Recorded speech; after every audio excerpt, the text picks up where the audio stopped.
आर्या एक बहुत ही सुंदर और सुशील लड़की है, पर ना जाने क्यों उसकी शादी नहीं हो रही, जिसकी वजह से उसके घर वाले बहुत परेशान रहते हैं। आर्या की माँ सुमित्रा देवी कहती हैं, आज फिर लड़के वाले मेरी बेटी आर्या को रिजेक्ट करके चले गए। आखिर क्या कमी है इसमें? हाँ, कहने के लिए कोई तैयार ही नहीं है। यह सुनकर घर की बड़ी बहू रेखा भाभी कहती है, माँ जी, कोई बात नहीं, आज नहीं तो कल कोई अच्छा रिश्ता मिल ही जाएगा हमारी आर्या के लिए। पायल भी कहती है, माँ जी, जेठानी जी ठीक ही कह रही हैं। अच्छा आर्या, अब जब लड़के वाले रिजेक्ट करके जा ही चुके हैं, तो मेरी साड़ी उतार कर प्रेस कर दो, काफी महंगी है। और किचन में ढेर सारे बर्तन हैं, जो लड़के वालों के स्वागत के लिए पकवान बने थे, वो काम करके रसोई में रख दो। तो चलिए माँ जी, आप भी आराम कर लीजिए। माँ जी कहती हैं, हाँ बहू, तो सही कह रही है। लड़के वालों के रिएक्शन देख देख कर मेरा तो बीपी बढ़ रहा है। इसके बाद माँ जी आराम करने चली जाती हैं। फिर दोनों बहुएं कमरे में बातें करते हुए कहती हैं, वाह पायल, आज तो मजा ही आ गया। जेठानी जी पायल से पूछ रही थी कि लड़के वालों को तूने क्या पट्टी पढ़ाई जो दरवाजे से आकर लौट गए। पायल हंसकर कहती है, अरे दीदी, ये तो बस ट्रेलर था। मेरे अंदर तो इतना टैलेंट है कि मैं तो दरवाजे से बारात वापस लौटा दूं। रेखा कहती है, ना ना, ऐसे नहीं करना, फिर तो बड़ी बदनामी हो जाएगी। पायल कहती है, लेकिन करना पड़ा तो ये भी कर लेंगे। अरे दीदी, मैं तो नहीं चाहती कि आर्या इस घर से जाए। अरे, मुफ्त की नौकरानी किसे नहीं चाहिए। जब तक वो इस घर में है, हमें कितना आराम है। अगर वो चली जाएगी तो सब कुछ हमें ही करना पड़ेगा। देवरानी की बात सुनकर रेखा कहती है, अरे, यहाँ से चली जाएगी तो तेरी और मेरी पति की पूंजी लेकर ही जाएगी, और कौन करेगा इस पर इतना खर्च। हाँ जेठानी जी, सो तो है, हम पूरी जिंदगी इसकी शादी नहीं होने देंगे। माता रानी जैसे अब तक आर्या की शादी तुड़वाने में मदद करती आई हैं, वैसे ही आगे भी करती रहे।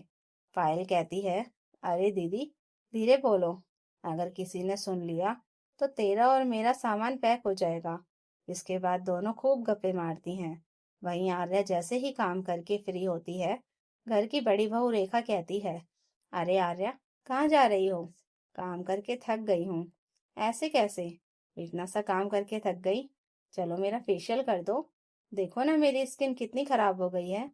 इतने में पायल भी बोलती हैं, और हाँ, इसके बाद मेरे सर की मालिश भी कर देना। भाभीियों के कहने पर आर्या चली जाती है। वे उसे एक पल भी चैन से बैठने नहीं देती और हर वक्त उसे काम में लगाए रखती हैं। एक दिन आर्या की माँ उससे कहती है, आर्या, तैयार हो जाओ, लड़के वाले तुम्हें देखने आ रहे हैं। और बहू, देखना कि किसी चीज में कोई कमी ना होनी चाहिए। पायल कहती है, माँ जी, आप देखना, इस बार आर्या की शादी होकर ही रहेगी। आर्या, तुम लड़के वालों के लिए पकवान बना दो, क्योंकि तुम्हें ही देखने आ रहे हैं, तो तुम्हारे हाथ का पकवान खाएंगे ना। आर्या कहती है, हाँ भाभी, मैं अभी बना देती हूँ। इसके बाद रेखा पायल से कहती है, मेरे कमरे में आओ, मुझे तुमसे कुछ काम है। वहां दोनों कमरा बंद करके कहती हैं, अब लड़की वाले आने वाले हैं, अब क्या किया जाए, कैसे रोका जाए। पायल जल्दी से कहती है, दीदी, मेरे पास एक आइडिया है। फिर पायल रेखा के कान में कुछ कहती है और दोनों खुश हो जाती हैं। जैसे ही आर्या सारे पकवान बनाकर तैयार होने के लिए कमरे में जाती है, पीछे से दोनों भाभियां किचन में जाकर उसके बनाए हुए समोसे और लड्डू में कॉकरोच और छिपकली मिला देती हैं। जब लड़के वाले आते हैं, माँ पूछती है, आने में कोई तकलीफ तो नहीं हुई? वे कहते हैं, नहीं नहीं, अच्छे से आ गए। माँ कहती है, मैं अभी आर्या को बुलाती हूँ। आर्या को देखकर सभी खुश होते हैं। लड़के की माँ कहती है, आपकी बेटी तो बहुत सुंदर है। सुमित्रा देवी कहती है, जी शुक्रिया। बेटी, नाश्ता लेकर आओ। आर्या नाश्ता लेकर आती है और कहती है, आंटी जी, समोसे खाइए, मैंने अपने हाथों से बनाए हैं। जैसे ही वे खाने लगते हैं, उन्हें लड्डू और समोसे में छिपकली और कॉकरोच दिख जाता है। यह देखकर लड़के की माँ चिल्लाती है, ये क्या बदतमीजी है, आज ही हमें नाश्ते में छिपकली खिला रही है, शादी के बाद हमारा क्या हाल करेगी। हम ऐसी लड़की से शादी नहीं कर सकते।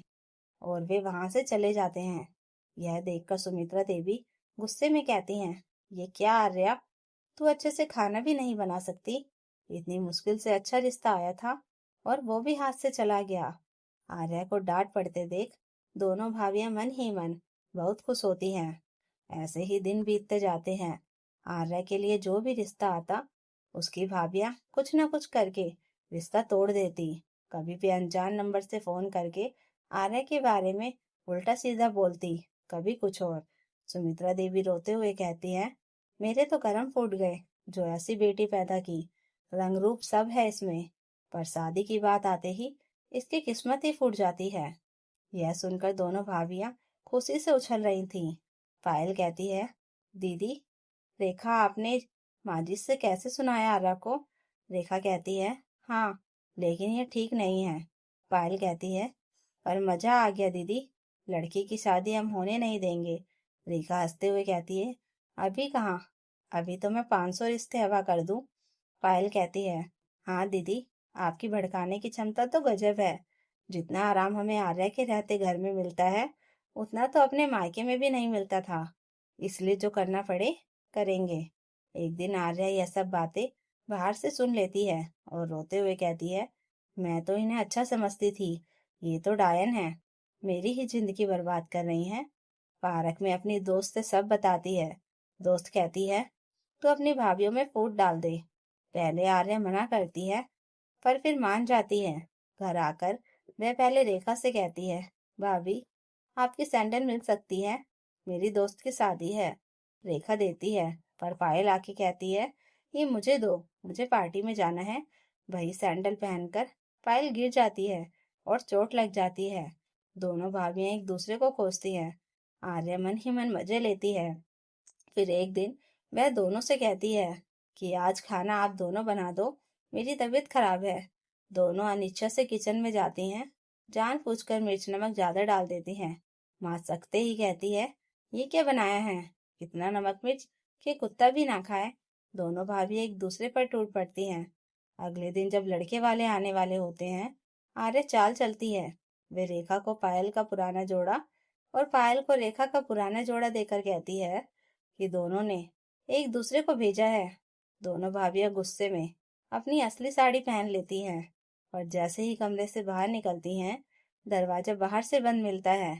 लड़के वाले आते हैं और आर्या को बहुत पसंद करते हैं। रिश्ता पक्का हो जाता है। माँ पूछती है, भाभी कहाँ है? आर्या मन ही मन हंसती है।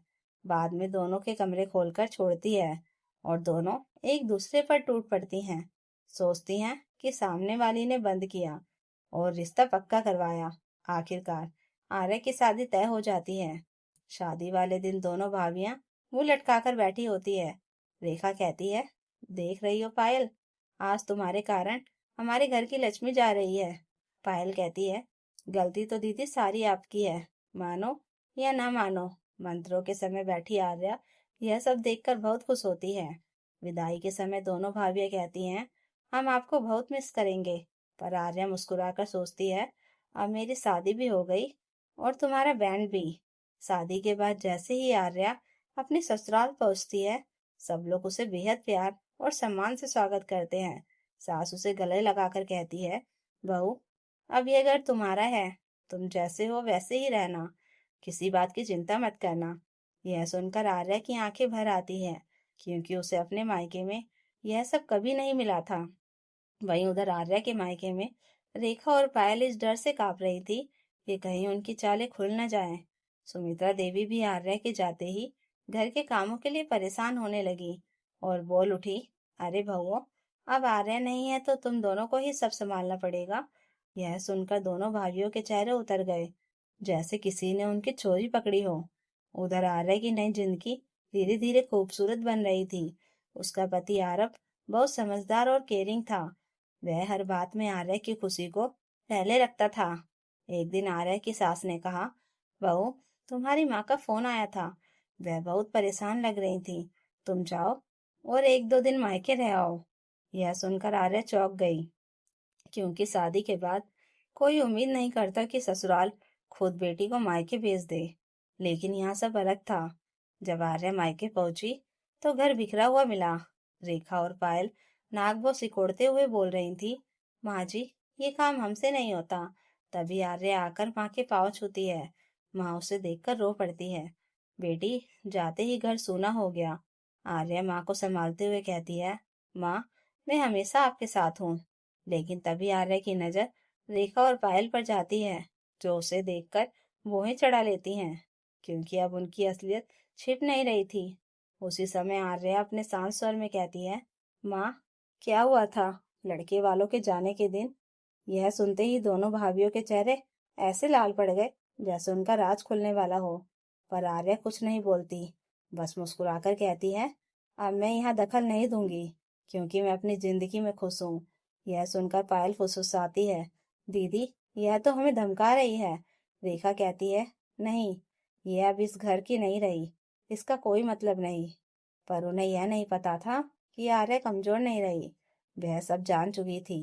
बाद में आर्या जब वापस ससुराल लौट रही थी, तो सुमित्रा देवी ने उसे गले लगाकर कहा, बेटी, तेरे जाने के बाद समझ आया कि घर कैसे संभलता था। यह सुनकर दोनों भाभियों के चेहरे पीले पड़ गए और आखिरकार वे दोनों मन ही मन समझ गई कि अब ना तो घर में उनका राज बचेगा और ना ही मुफ्त की नौकरानी। और आर्या गाड़ी में बैठते हुए सोचती है, अच्छा हुआ मैं समय से निकल आई, वरना ये दोनों मेरी जिंदगी तबाह ही कर देती। और जैसे ही गाड़ी आगे बढ़ती है, आरव उसका हाथ पकड़कर बोलता है, आपसे जिंदगी में सिर्फ खुशी लिखनी है। और आर्या मुस्कुराते हुए सोचती है, अब मेरी जिंदगी सच में मेरी है। तो दोस्तों, अगर कहानी अच्छी लगी हो तो लाइक कीजिए, कमेंट कीजिए और हाई बटन दबाकर हमें और कहानियाँ लाने के लिए मोटिवेशन दीजिए। और चैनल को सब्सक्राइब जरूर कर लीजिएगा। Thank you for watching.